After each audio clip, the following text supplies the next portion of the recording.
everyone, welcome to Behavioral Finance. This time we are going to talk about nudging, one important and interesting theory. What is nudge? Nudges are interventions that maneuver people in particular directions, but that also allows them to go their own way. Nudges subconsciously influence you. These are the cues from the environment, particularly designed to get the desired results.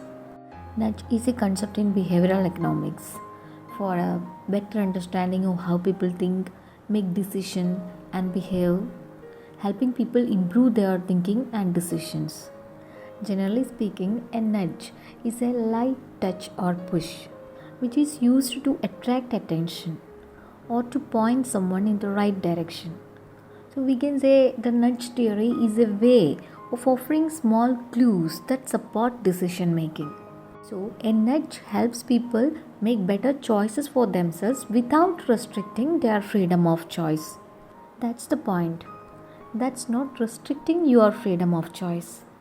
For example, putting fruit at eye level acts as a nudge, but at the same time, it does not banning the junk foods.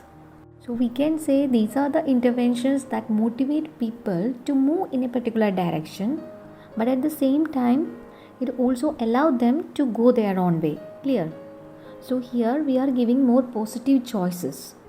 That is, encourage positive choices rather than restricting unwanted behavior with sanctions. That will be a more effective way to alter people's behavior in a particular direction. Okay.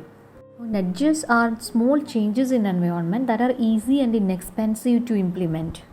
Nudge theory is a contribution of Richard Thaler, an American economist and winner of Nobel Memorial Prize in Economic Sciences for his contributions to behavioral economics.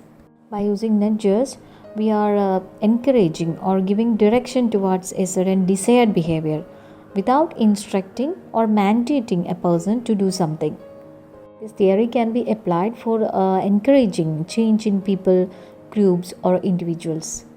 Nudge theory was developed initially as an ethical concept by academicians, not as a mechanism for commercial exploitation or government manipulation, but as a means for the improvement of society. Nowadays, the nudge theory was used by governments across the world in the public policy as well as healthcare domains.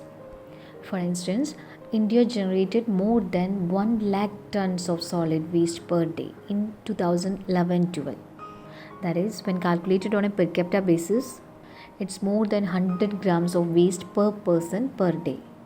Common hygiene and public health problems in India relate to public urination and poor civic sense when it comes to littering.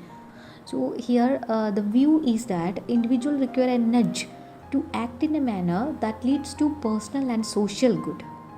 Swachh Bharat programs, Give It Up, that is surrendering LPG subsidy, are some of the examples. So the aim of these government programs is to change or alter the established habits, that is unsanitary practices and access to easy subsidies, through behavioral incentives. The Economic Survey has advocated the use of this behavioral economic concept of nudge to encourage the desirable social and economic change in the country. The survey recommends that the proposal to set up a behavioral economics unit in the Niti Aayog. Not only the Swachh Bharat mission, other government programs like Beti Bachao, Beti Padhao campaigns also used the nudge theory very successfully. Nudge theory, we can see the importance of a default option.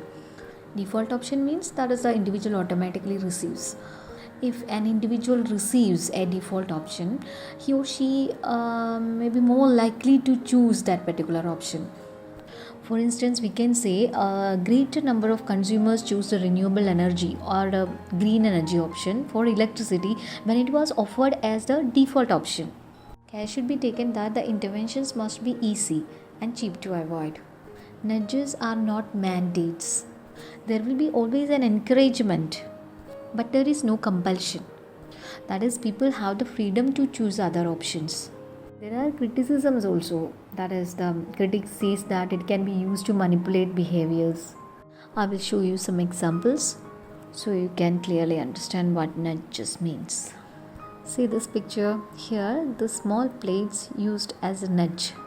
So here the intention is give people a smaller plates and they will eat less. easy to apply at the company restaurant. Likewise, we can put pictures of ethical leaders on the walls or on the desktop of the computers. Of course, this will stimulate people who are less unethical behavior. As a conclusion, we can say a nudge makes it more likely that an individual will make a particular choice or behave in a particular way. We have to alter the environment, that is to make small changes in the environment. So automatically it will trigger the cognitive processes and ultimately we get the desired behavior. Okay, that's all for today. Hope you clearly understood this concept. Thank you for watching and see you in the next video.